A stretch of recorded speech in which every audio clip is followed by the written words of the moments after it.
साखरेचे भाव सध्या 75 ते 80 रुपयावर जे आहे ते पोहोचलेले आहेत आणि सोलापुरात सध्या साखर घेण्यासाठी जे आहे ते झुंबड उडाल्याचं चित्र पाहायला मिळत आहे। मी सध्या उभा आहे सोलापुरातील सिद्धेश्वर सहकारी कारखाना येथे। इथे शेतकरी सभासदांनी जे आहे ते साखर घेण्यासाठी गर्दी केल्याचं चित्र आपल्याला पाहायला मिळत आहे। सिद्धेश्वर सहकारी कारखाने जे आहे ते अचानक साखर वाटल्यामुळे जे आहे ते शेतकरी सभासदांनी जे आहे ते आता साखर घेण्यासाठी जे आहे ते प्रचंड गर्दी केलेली आहे। पहाटेपासूनच साखर घेण्यासाठी शेतकरी सभासदांनी गर्दी केली आहे। आपल्यासोबत काही शेतकरी सभासद आहेत। काय सांगाल, कधीपासून उभारलं? सकाळी 10 वाजेपासून उभारलाय। 10 वाजेपासून उभारलाय। काय साखर घेण्यासाठी एवढी गर्दी का केली, काय कारण? साखर महाग झाल्यामुळं त्यामुळं आले नाही। कारखान्याने काय सांगितलं नाही का तुम्हाला?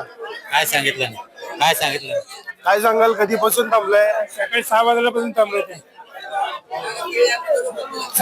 आपण सभासद आहे। कसं मिळते साखर, कसं रुपये रुपये किलो, 27 रुपये किलो। किती मिळते? एका शेअरला 50 किलो, एका शेअरला 50 किलो। किती शेअर आहेत आपले? आमचे 2 शेअर आहेत। आता किती कुटुंबाला किती साखर लागते महिन्याला? महिन्याला एक 5 किलो, म्हणजे दर महिन्याला 5 किलो प्रमाणे सभासदाला साखर मिळते। म्हणजे महाग झाली म्हणून गर्दी केली आहे? हा, महाग झाल्यामुळे एवढं गर्दी झाली। साखर कारखाने काय तुम्हाला सांगितलं नाही का? काय पण नाही सांगितलं। काल त्यांनी साखर सगळं बंद केलं होते, मग शेतकरी लोक सगळं दगड हे केल्यामुळे परत चालू केलं त्यांनी। काय सांगाल, साखर आता 75 रुपये किलो आहे, आपण साखर घेण्यासाठी आलाय? साखर घेण्यासाठी आलो साहेब। आता हे माहित नाही तर 2 दिवस झाला परत महिना केला बंद करतो म्हणले ते, त्यासाठी हे गर्दी केली। म्हणजे साखरच संपते साहेब, त्याच्यासाठी म्हणून गर्दी व्हायला। कधीपासून थांबलाय? सकाळी बघा 8:30 ला येऊन थांबलो, अजून माझा नंबर आला नाही। 1 वाजले ते पाणी सहित पेल नाही। लघवीला जावं म्हणलं तर मी कोणतरी येऊन मध्ये येऊ देत नाहीत, या हालत चालू आहे। निश्चितच आपण पाहू शकता जवळपास 1 ते 1.5 किलोमीटर इतकी जी आहे ती रांग जी आहे ती साखर घेण्यासाठी लागल्याचं चित्र आपल्याला पाहायला मिळत आहे। साखरेसाठी जे आहे ते शेतकरी सभासद जे आहेत ताटकळत बसल्याचं चित्र देखील पाहायला मिळत आहे।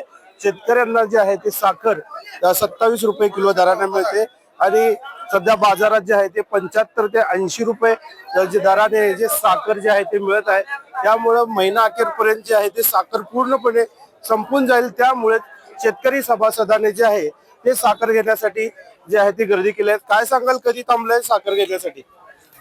सकाळी 9 वाजता थांबलो होता। आता 1 वाजत आलाय, अजून नंबर आलेच नाही आमचा सकाळपासून। किती साखर मिळते आणि कारखान्याने काय सांगितलं नाही का? सांगितलं साखरेला, आता साखरेचा भाव भडकल्यामुळे एवढं सगळं गर्दी झालं आता सध्या तरी। वर्षाला आता 100 किलो, एका शेअरला 50 किलो मिळत आहे। मग आता 25 किलो पहिलं दिलेलं आहे दिवाळीच्या वेळी, आता राहिलेले 25 किलो देतात आता एका शेअरचे। कधी थांबलाय काका, काय सांगा? 9 वाजून पर्यंत आलो। आता थोडं काय सांगितलं तेच सांगणार आम्ही बी। निश्चितच आपण पाहू शकता। काय सांगाल साहेब, आपल्याला हे आता भाव वाढला म्हणून आमचं सगळं खाल्ल्यात, गेल्या वर्षीच दिलेले नाही आपल्याला। आता काय म्हणतात, हे दुसरा तुमचा घेऊन या, यांनी तर दिलेले नाही। हे सगळं आमचं यांनी साखर घेतलेत। किती शेअर्स आहेत तुमचे? 3 शेअर्स होता, 3 मध्ये 2 शेअर्सचे पैसे साखर दिलेत आणि एकांचं दिलेलं नाहीये। काय सांगतो? हे कर्मचारी खाल्लेत आता आमच्या सही सारखं सही करून, कर्मचारी देत नाही। आता काय तर अडवा लावून आपल्याला साखर बुडवलं यांनी। आता काय साखर वाढली, आता मग काय भूमिका? तेच आता साखर वाढले म्हणून यांनी आमचं सगळं। निश्चितच आपण पाहू शकता महिला पण आहेत। काय सांगाल मावशी, साखर घ्यायला आलात, काय सांगाल? काही नाही। असं बाजारात भाव वाढले साखरेचे? हो, भाव वाढले। कधी घेतले साखर? आता घेतलं, कधी आलात तुम्ही साखर घेण्यासाठी? सकाळी 11 वाजता आले। सध्या भाव वाढलेले आहेत साखरेचे, त्यामुळे साखरेला गर्दी केली का? हो हो। निश्चितच आपण पाहू शकता साखरेचे दर जे आहेत ते गगनाला भिडलेले आहेत। त्यामुळे शेतकरी राजाने देखील जे आहे ते साखर खरेदी देखील करण्यासाठी जे आहे ते कारखान्याबाहेर जे आहे ते गर्दी केल्याचं चित्र आपल्याला पाहायला मिळतं। रवी ढोबळे, जय महाराष्ट्र न्यूज, सोलापूर।